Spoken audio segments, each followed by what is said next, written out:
Bonjour, donc je m'appelle Ariane. Je suis étudiante finissante au Cégep Édouard-Montpetit en radiodiagnostic. Alors, la raison pourquoi que j'ai décidé d'aller en radiodiagnostic, c'est à la suite d'une conférence que j'avais à mon école secondaire sur les métiers. Donc, on avait eu une petite conférence sur radiodiagnostic et j'avais vraiment trippé sur la petite conférence. Alors, c'est pour ça que je me suis inscrite en radiodiagnostic et j'ai choisi Édouard-Montpetit parce que c'est le cégep le plus proche de chez moi. Et par la suite, j'ai su que c'était un cégep avec vraiment des petits groupes et des petites classes. Puis je trouvais vraiment ça bien comme approche d'avoir des petits groupes.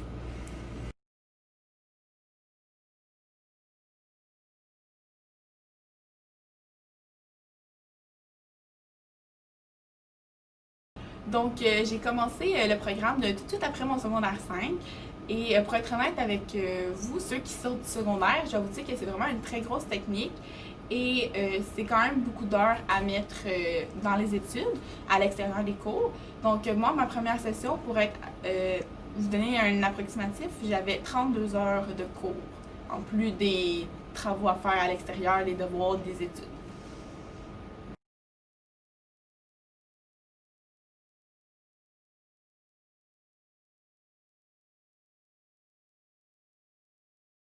Donc, quelques années plus tard, on dirait que je me rappelle pas vraiment de ma première année, de qu'est-ce qui m'a surpris, mais de d'autres collègues, je sais qu'il y en a qui ne le savaient pas, qu'on devait installer des cathéters intraveineux, qu'on pouvait aussi mettre des canettes rectales au scan. Et il y a aussi beaucoup, tu sais, c'est sûr qu'on va avoir du sang, du vomi, des selles, de l'urine. Ça fait partie de travailler dans un milieu hospitalier.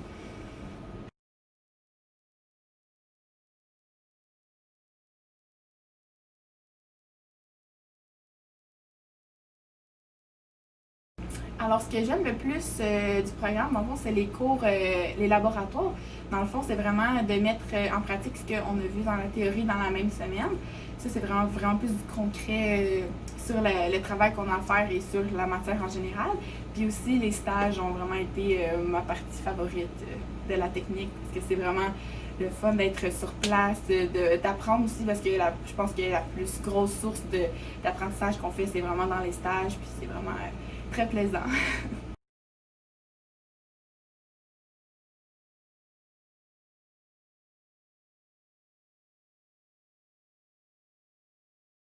Je donnerais comme conseil aux futurs étudiants de rester vraiment à jour dans leurs études, dans leurs travaux.